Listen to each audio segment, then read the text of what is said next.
Good morning.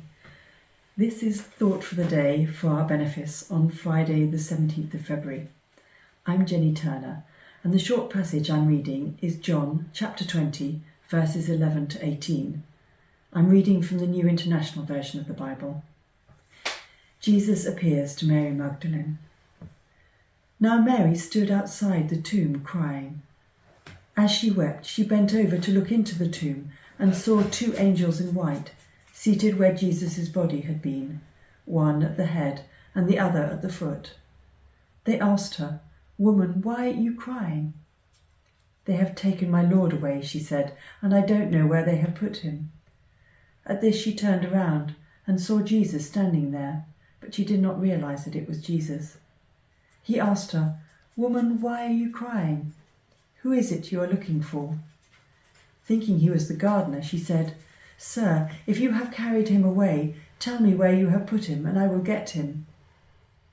Jesus said to her, "Mary." She turned towards him and cried out in Aramaic, "Rabboni," which means teacher. Jesus said, "Do not hold on to me, for I have not yet ascended to the Father. Go instead to my brothers and tell them, I am ascending to my Father and your Father, to my God and your God." Mary Magdalene went to the disciples with the news, "I have seen the Lord," and she told them that he had said these things to her. As always, in John's Gospel, the writing in this passage is clear, precise, almost economical, and yet it contains such a lot to think about. It describes the moment in the garden when Mary sees Jesus alive at the site of his borrowed tomb where she had been mourning him. It's a pivotal moment when Jesus first reveals that he has risen from the dead. His resurrection is proof that he was not a false prophet or an impostor. It is a key passage, perhaps one of the most important of the events described in the Gospel. However, as I read this passage, what struck me was why Jesus would choose Mary Magdalene as the first person to appear before.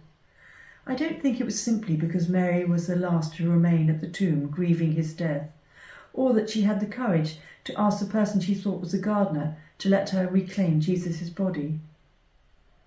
I also wondered why Jesus did not choose to appear before a large crowd.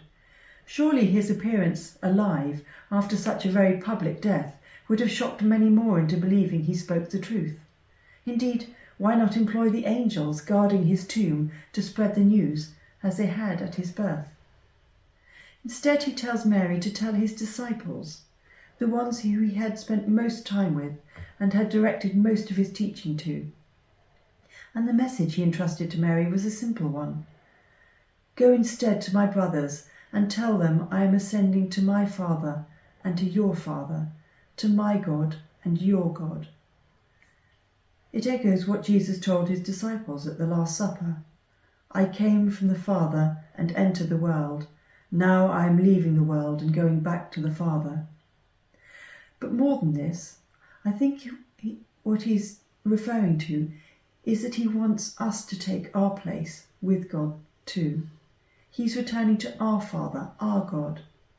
Death is not the end, but a return to God and eternal life. This is clear from what he tells his disciples in John 5, verse 24. I tell you the truth.